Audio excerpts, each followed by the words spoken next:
I didn't need it because they didn't ask for it, but it was pretty much anybody show up and anybody can work. As far as you know, people didn't have to have some type of prerequisite background or anything like that? No, you didn't even need citizenship, basically. So what did they tell you your duties were? For the most part, they told us where to stand, you know, not to let people run in, which we tried not to, and be safe. Don't put our hands on anybody. That was some more of that. Sufficiently trained? I mean, I guess with a little more instructions, it could have been easily executed, but as far as the training, there was no training offered, you know, for the particular concert of Astroworld. And when you saw what was happening, when you saw those horrific events unfold, what did you think? It started off, as the, as the fans trying to, in a rush to get in, and finished with the fans being the exhaustion showing, of how much it took, to get to that point. It wasn't pretty at all. It wasn't pretty at all. Can you talk about what you witnessed, specifically what you witnessed? I'm sure it was people needing help, people in pain, injured. It was a lot of distress. A lot of people, a lot of people were so into the concert they didn't want to be helped for the most part. I was trying, even before the concert started, I helped a lot of people. It was already bad before the concert started. So for the most part, yeah, I could say the people, it showed, the fans, they was already out of whack before the concert started. Where were you placed throughout the venue, throughout the day? Well, for the beginning, we were at the entrance of the ticketing, where they was allowing the fans to come in. Towards maybe 7:30ish, before Travis Scott himself started performing, they moved us to the concert area where we were escorting artists back and forth, celebrities back and forth. And it wasn't so much of crowd control then, it was just making sure that they don't get touched, But during that, you had no other choice but to help people. They were begging for help. Who were you escorting in and out?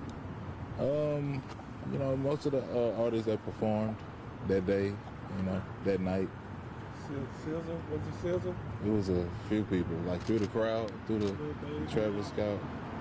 So when they gave you the offer for employment, did they contract you for the whole weekend, or was it just for the day? Well, the agreement was the whole weekend, so I took off from my day-to-day job to be there. My boss granted me the days off to be there. The second day, we wasn't even notified that it was canceled until we got here and seen the big sign saying Astroworld's canceled. We were still ready to work, even though, we went through. See, by the night it was over with, I had my shoes off. My shoes were gone too, so it was a lot of... And did they pay you for the whole weekend, or they pay you hourly, and how much did you Well, pay? They paid us... Well, we don't really know what they paid us, honestly, because... What did they offer you? What did they tell you? They didn't tell us anything. We heard from the other people working with us that what they were supposed to pay us. That's the only way, that's the only thing we... That's one of the things that is still in dispute right now. Okay. So they were initially told that they were going to be paid $30 an hour, and then it went from $30 an hour to not being paid at all, to eventually just mysteriously being paid a little of something on their Cash App. And so as we go forward, as we go forward with this litigation, that's one of the things that we'll also be looking into as well. How were these subcontractors paying these individuals who were risking their lives to help out during this event? So they didn't have to fill out W-2s or any of that stuff? That's one of the things that is disturbing, right? These gentlemen show up, they were told to wear all black, they did exactly what they were told to do. They signed in. No ID, nothing required. They signed in on a form and went to work. And as you can see, ended up getting injured. As we were walking in, they were recognizing some of the people that they were actually trying to help during this event. And so it's been traumatic for them, and as well as other workers at this particular point. And what's the name of the company again? AJ Molina. How many hours did you work total? We worked over 16 hours that I can like count them, kind of remember exactly, because I remember we showed up. We showed up like 5:30 that morning. We didn't really get in touch with anyone until about 7:30 because we were here for about 2 hours trying to locate the company and like who was in charge. So I could say from like 5:30 that morning to like 1 a.m. the next day, that night. What did you think about the whole process? Did you think this is red flag or red flag after red flag? I couldn't think about the red flags because it was so overwhelming of, the volume of things that was going on. I was just trying to be as professional as I can.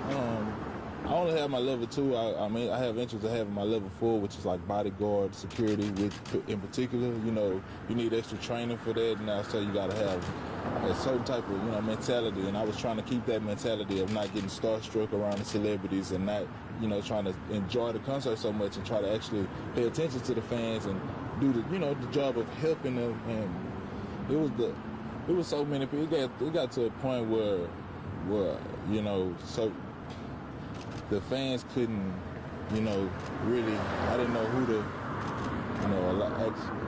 pay attention to for help, it was too. How many people do you think this company hired here to work security? Did you find any colleagues? It was I did not. Nobody I noticed from Houston, but it was a big team of us. It was a big team on the other companies. Like I said, the plan was it wasn't executed the right way. Do you have any idea how many total number? We don't at this point. From what we understand, there were a group of individuals who were actually brought in, and then there were those who were hired locally. But it seemed to be no communication between the different entities or the different individuals. Both Samuel and Jackson at one point were separated, and Samuel didn't even know, Jackson didn't know that Samuel ended up breaking his hand until later on that night when they finally got back together. And at the same time trying to protect others, listening to some of the stories that they've told about how they tried to attempt to help people and those they were able to help, and at the same time trying to protect each other. Samuel was trampled twice, where people just stepped on his hand and broke his hand. And so, between these two individuals who worked and other individuals that worked, there's a lot of questions to be answered. Samuel, why don't you tell us your experience? My nephew had got the text message or whatnot, and he told me about it. I was excited, and I wanted to be a part of it. I wanted to be a part of the, actually see the celebrities and work the event. So he sent me the text message. I responded. They told us to show up in all black, and that's what we did. We showed up in all black, ready to work. We're not knowing that the event was going to turn out like it did. Do you have a security background? I have a security background. I worked clubs and security concerts and stuff like that before back at home. So when things got bad, tell me what happened. Well, when things got bad, that's when the crowds and stuff started to stampede and barricade and tear stuff and just do whatever they had to do to get in. And it was just overwhelming. I was trying to help out as much as I could, and I wound up getting hurt. And they were speaking about shutting it down, but they continued on. And when I hurt my hand, they sent me to medical, and I was going to continue work as long as everybody else was working. And I wound up hurting my hand and getting trampled for the second time. And that's when they moved us around a little bit more, and things just started to get more and more out of hand, out of control. Did they give you any advice on what maybe you should do if things got bad? No, they didn't. They just only instructions I remember them saying was just stay safe and don't put your hands on no one. At the time of the event when they actually brought us to the stage, the performance. Sir, can you describe when you tried to help people pull them out? You said that you couldn't. Yes, ma'am. Yes, ma'am. There was a little lady. She was a petite lady, maybe not even 5 foot, 120, maybe 30 pounds. And she was screaming and begging and crying for help, saying that she couldn't breathe and that her friend was may have been down on the ground or something. And my hand was hurting already at the time, and I just reached my shoulder to her and asked her to grab around me so I could try to lift her up and slide her out. But as much as I tried, I could not even get her. So I had to call for more help to get the young lady out of there. And I felt bad because I couldn't. I couldn't. They had some people come, but it just wasn't enough. How did that make you feel? It made me feel real bad. It made me feel less than a man that I couldn't help someone that was in need of help. And then later on, knowing that a lot of people had died. We had helped out probably like 60, just in my section alone before I found my uncle. I put out probably like 40 to 60 people out the section I was in before Travis Scott even hit the stage. It was even before the concert started. After I pulled those 60 people out, my body was sore. I was literally sore because I had helped out guys that was bigger than me. I found my uncle and I told him, I was like, bro, I gotta get away from him over there. I can't keep in that. It was because I was hurting so much, but it was like, dang, I keep begging the fans, like, I'm like, can I please help you out? Can I please help you out? And they didn't want to be helped. They wanted to see Travis. Larry, you talked about how this was obviously emotional and traumatizing for the people that had to witness this, because that is also a huge part of the lawsuit and the damages that they now have to live with. And it is, and anyone who has ever talked to anyone who has suffered through some kind of traumatic incident, this has probably been one of the worst ones I've actually heard people who were there. For people who are just everyday individuals like many of us, to see dead faces, to see people in distraught trying to help others, and then, like they said, trying to help and not being able to help, it was hurtful. And just listening to their stories time and time again for every client that has called in, it's troublesome, because no one should have to see something like that. And also, Travis Scott, not the first time that, his concerts have had issues with. So that is something that you will also be looking into. That is something that we're all looking into. I'm pretty sure many of you guys have seen the Netflix movie or documentary. And as early as 2018, 17, there were fans breaking through barricades and coming through. And so you have to ask yourself and ask the security companies, why weren't you prepared? You had basically 3 years to be prepared, and you knew the type of fans that would be coming. Things like zigzag. Why weren't the fans told to go into a zigzag function so that they couldn't just all bum rush and force down gates and overpower security? And so, at the same time, cause senseless deaths of these individuals behind us. So those are all things that we'll be taking a look at. How were you communicating with other security and your superiors? Half the time we couldn't even find them. So it was whoever was close to you was, communicate with them. We were actually backing up another security team out of Dallas. I think it was Dallas, Texas. And they was like some of the elderly and college students, so they really wasn't some of the strongest people to help, the fans out of the from behind the barricades. So for the most part, I had to be right there where I was, and I couldn't. Besides my uncle, once I located him, I didn't know where nobody else was. So they didn't give y'all walkie-talkies or anything? No walkie-talkies. No walkie-talkies. Didn't that seem weird to you? It all seemed weird. I was just trying to keep my professionalism intact, and do the job. Do you feel like the security teams were set up for failure ultimately? Do you feel as though you guys were just thrown? In my conclusion, yes, I do. I feel like we was just thrown out there for for whatever to happen. I feel like it was planned to go that way, for us not to be paid and handled, professional as we worked. Yeah, I do feel like that. Do you have a screenshot of the listing that got you this job? We at this point, we do. You contact our office, and anything that we can provide to you at this time, we'll provide. Okay. You think we can get that for this evening? Contact Ryan, and we'll go from there. But I don't want to do too much prior to the early part of this litigation. And you said that there was some amount that was given to you over the Cash App. When did that come in?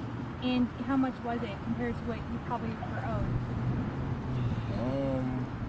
I can't even remember when I didn't even want to, touch it. So I can't even remember when. It was a few days ago. Yeah, it was most likely. I think it was last Friday, and it was probably 1/4 of what they should have received. Last Friday, as in just a couple days ago? Yes. Okay. Yes. Last Friday, and any right around 1/4 of what they should have received. What is typical protocol when hiring, like, I guess, freelance security like that? Is that normal? Is that a normal process? First security job I ever had to work just at a bank. I went about fingerprint. I had to go and take the fingerprint process, the whole background check. I even had to take like the level 2 security test, and I had to pass, because if you did not pass, you did not work. And it was a little more intense than this was, way more intense. And I'll answer that question with a simple, you would think it would take more than just signing your name. At least an ID, at least the day before, coming through, walking through, seeing what you needed to do, so everyone knew their assignment, everyone knew each other. None of those things were done. It was as simple as you and I meeting up right now and walking on the other side of this gate, and we're supposed to secure the park. Secure what? Secure where? Secure who? None of these things were provided to these gentlemen, and it seems as if they just wanted bodies more so than to actually be able to secure. And as far as you know, they didn't do any background checks on anybody who was working security? As my clients have told us, they just showed up and signed their name. Now, I don't know for every security company, but as far as we know right now, people just showed up in the uniforms or dressed the way that they were asked to, and were put to work. Can I get the spelling of both your names and ages? Jackson Bush, JCKSON BUSH, both spelled traditionally. I'm 25 years old. Samuel? My name is Samuel Bush, SAMUEL BUSH. I'm 46 years of age. Thank you very much. I'm Larry Taylor. I'm 48. L-A-R-R-Y. Junior. Yeah. Thank you guys. Give Ryan a buzz, and any of you guys who've ever worked with me before, you understand we'll get you what you need, but I want to make sure that we keep the integrity of this case and making sure that we protect our client. So, but I'm very forthcoming in making sure that you guys are taken care of. Okay? Thank you. Thank you. You guys have a blessed one. You too.